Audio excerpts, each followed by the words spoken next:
I brought up the fact that I was raped by someone in Washington State after I was in Oregon. And for some reason, and I think even in my blog at different times, I've stated the date as being my birthday in 2005, and that's wrong. It was 2004. And, which means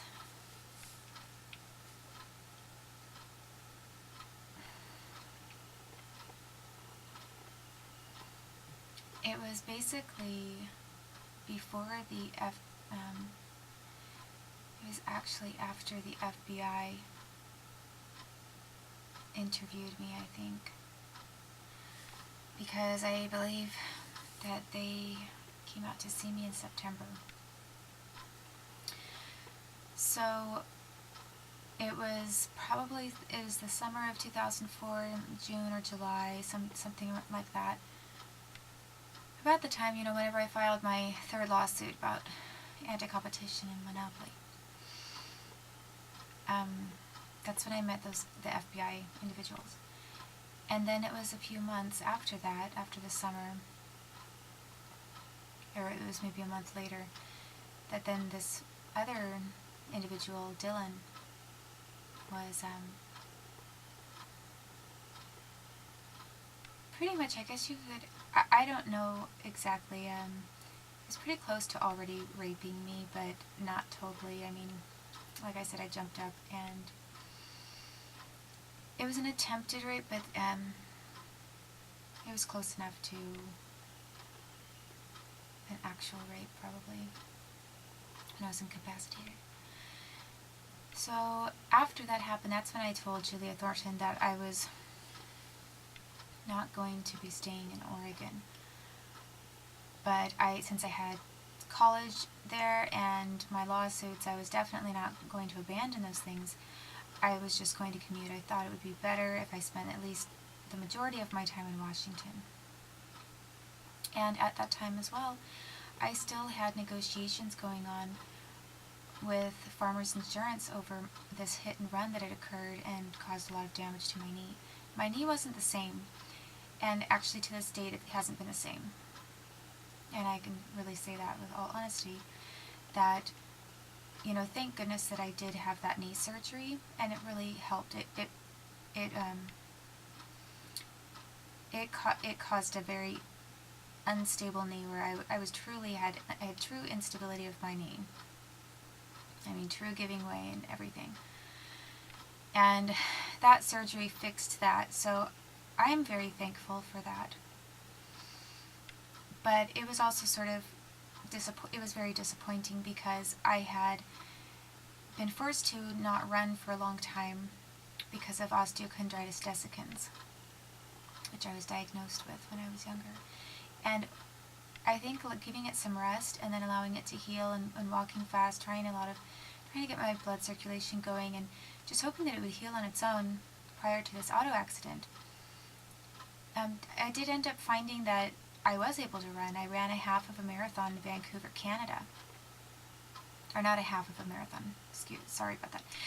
There was a marathon in Vancouver, Canada, and I think there was a half marathon, and I took the 5K or 6K option. And I ran that race with no problems to my knee at all. And I went there with a couple of friends from church. One person, two of them were running. So, aside from that, I was also running before then, hoping that I could work up to being able to run a marathon. I really wanted to try a marathon, and I definitely wanted to be in a triathlon. Probably my least favorite thing about triathlon would be the biking. I loved riding my bike as a kid, but I didn't like just having my butt on a seat all this time, and working my legs so much. I maybe preferred swimming and running a little bit more. And with running, didn't love running unless I had music with me, but I could always take Walkman or something and have lots of music. which I guess you could do with biking too in a sense. But, so I was working up to, I got up to about, I was running approximately 15 miles every day or every other day. Between 10 and 15 miles. And I found that sometimes I overdid it a little bit. So I don't know if my body's really cut out to be a full marathon runner. But my knee was fine. My knee was holding up just fine with all of that. It had really, I think, healed. So then when I had this auto accident where it re-broke an area of my knee that had already healed up and caused it to break off. And when that happened, it really damaged my knee. It was a whole new injury. It was close to the same area of my old injury. That had healed. And basically, since that had healed, and I had some evidence to show that with MRIs and showing before and after, and because I had records showing that I was running races and everything with no problem until this hit and run, I was basically entitled to a full $50,000 on my uninsured motorist PIP, personal injury protection, for my insurance. And $50,000 was a very small amount. I should have had more, but at least I had that much. And since the guy was uninsured when he hit me, what happened by law is that my uninsured motorist insurance kicked in. So I was then having to collect this money from my own insurance company, which was then Farmers.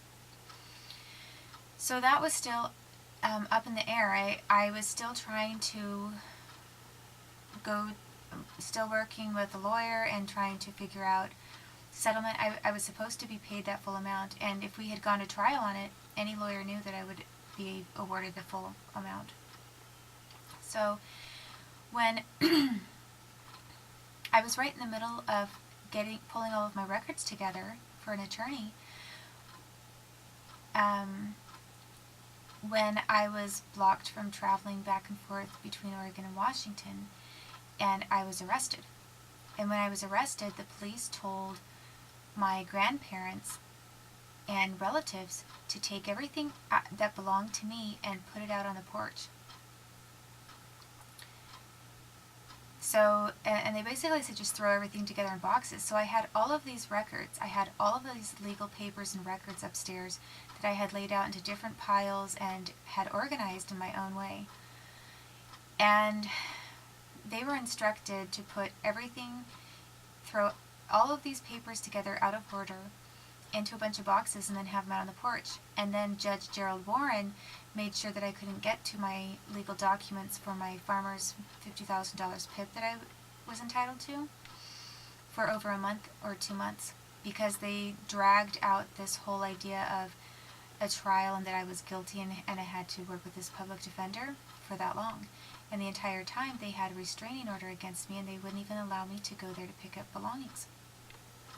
So Judge Gerald Warren put a restraining order against me from going up to my grandparents' house and even picking items up.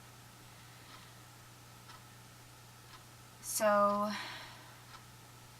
basically, because of what Judge Gerald Warren did, I not only lost my college and lost out on my lawsuits, I also lost $50,000 because of him.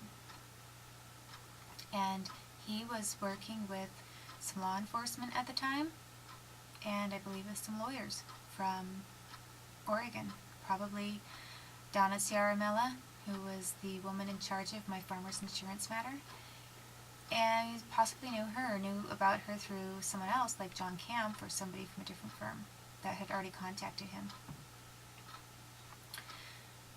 So this was a huge loss to me. Not only did I suddenly have this, what looked like a criminal record by being falsely charged, I had lost all of my PIP money, the $50,000 that I would have, it was kind of a, I'd already talked to a couple different lawyers. They all said if you had had at least $200,000, you would have been entitled to all of it. So the $50,000 was sort of a sure bet, or a sure thing. It wasn't a bet, it was pretty much, that's what I was going to get. at least. And that $50,000, as my legal adversaries knew, because I still had my lawsuits pending, they knew that $50,000 would help me with those lawsuits. It would help me with my transportation, help me stay in college, and potentially I could use that to fund my legal research and win my lawsuits. So when police are instructing my family to throw everything, I found out later from someone that police are not supposed to do that, and they didn't have a restraining order against me at the time they told my grandparents to do that. They told them to do that on the same day that they went out and then decided to concoct this story about me the night before I was going to meet the reporter for the Wenatchee World. So during that time,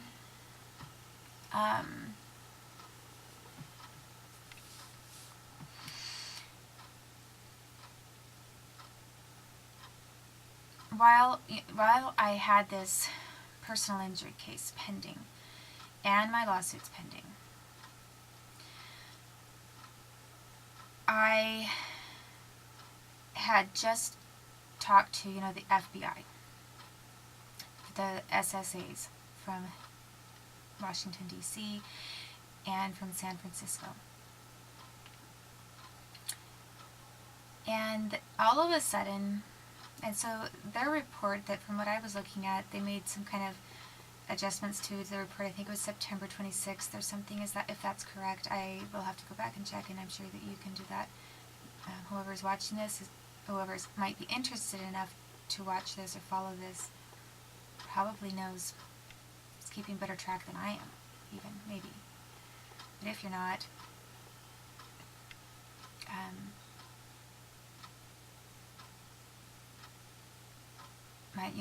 that's okay. I'm trying to put this together the best that I can so that you can follow what I'm saying. And so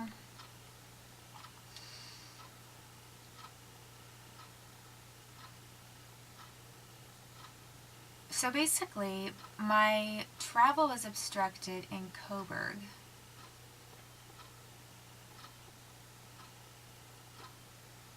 And I was blocked from going back and forth between the states. I'm pretty sure it was after I was raped by this man in Washington State. And what was happening at the time is I reported this matter to the FBI. Then I believe that I did have this incident with Dylan, and I let Julia Thornton know that I was going to be commuting. So then I was commuting, and while I was spending half of my time in Washington State, my cousins took me out a couple times to the local bar, and we had a few beers, or one, and talked and met some people. And that was all after the summer of 2004, or after September. So basically, I'd made a couple trips maybe, but not a ton. And for my birthday, so I really was very new to that area. I didn't know anybody. I had no friends because I had only been there part of the time for a couple of months. And I knew my cousins, and that was about it. So when I went out with this one woman, and she ditched me, this was ditching me and leaving me incapacitated the exact same way that they were doing in Oregon. And she ditched me with this Italian-American guy. Well, the Italian-American guys who showed up after the police confirmed I was incapacitated. And they had him pick me up. I asked him to take me home, at some point, and somebody said they were too drunk to drive, or they couldn't drive that far. So they just left me with him at this house and said that they would do that in the morning. And that's when the police showed up, and they not only knew I was incapacitated, they then asked this man if he was okay.